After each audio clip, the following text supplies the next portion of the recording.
City centre হাউজিংয়ে police কর্মীর বাড়িতে দুঃসাহসিক চুরির কয়েক ঘন্টার পর এলাকায় আবারও চুরি।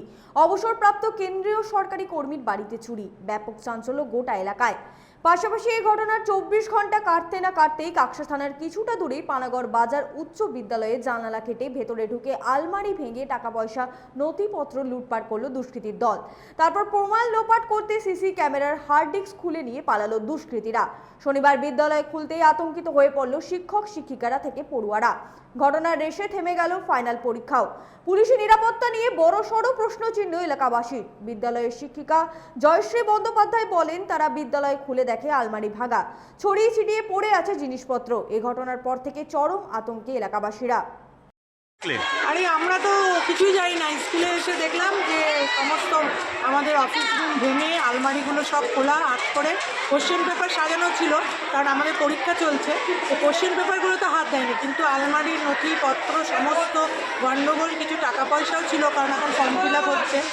আর তার সাথে আমাদের নিজস্ব যে টিফিন ফান্ডের টাকা পয়সা কিছু থাকে, সেগুলো কোনো কিছু নেই। কোথা দিয়ে ঢুকেছে মনে হচ্ছে? তাও ঢুকেছে অফিস রুমের পেছনে, জানলা ভেঙে, জানলার গ্রিল খুলে ভেঙে সেখান থেকে ঢুকেছে। সিসি ক্যামেরা তো আপনাদের স্কুলে যায়? সিসি ক্যামেরা তো লাগানো সর্বত্র, কিন্তু অফিস রুমে ঢুকে দেখে সিসি ক্যামেরার হার্ড ডিস্ক সমেত তারা ভেঙে নিয়ে চলে গেছে। এবং ওপরেও আমাদের দোতলাতেও গ্রিল ভাঙা, লাইব্রেরি রুমের দরজা ভাঙা, কম্পিউটার যেখানে থাকে তার নিচের পোর্শন পুরোটা ভাঙতে পারেনি, কিন্তু সেখানেও কিছু ভাঙচুর চালিয়েছে। ওই পুলিশকে বলেছেন খবর? হ্যাঁ, আমাদের হেডমাস্টারমশাই গেছেন, যে উনি টিআইসি, হ্যাঁ উনি গেছেন, আরও আমাদের মাস্টারমশাইরা গেছেন। পরীক্ষা কি চালু করতে পারছেন? না, পরীক্ষা কি করে চালু করবো? এদিকে এই অবস্থা, সমস্ত ভাঙাভাঙি, কারণ পুলিশ না এলে তো আমরা চালু করতে পারছি না। আর অনেকক্ষণই গেছেন, এখনো পর্যন্ত পুলিশ আসেনি। আর এই লোকালয়ে এই শিক্ষা কেন্দ্রে এইভাবে চুরি স্বভাবতই একটা একটা আতঙ্ক। দারুণ। এইভাবে এর আগেও আমাদের স্কুলে একবার হয়েছে। আমরা পুলিশকে বারংবার জানিয়েছি, এখানে অ্যান্টি সোশ্যাল কাজকর্ম চলে, মাঠে নানা রকম জুয়া মদ এইসব খাওয়া হয়, বারংবার জানিয়েছি পুলিশকে, কিন্তু তারপরেও এইভাবে আবার স্কুলে আক্রমণ।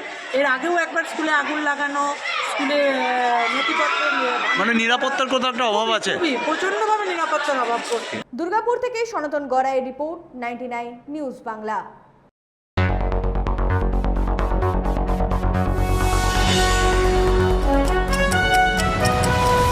আপনারা দেখছেন 99 নিউজ বাংলা।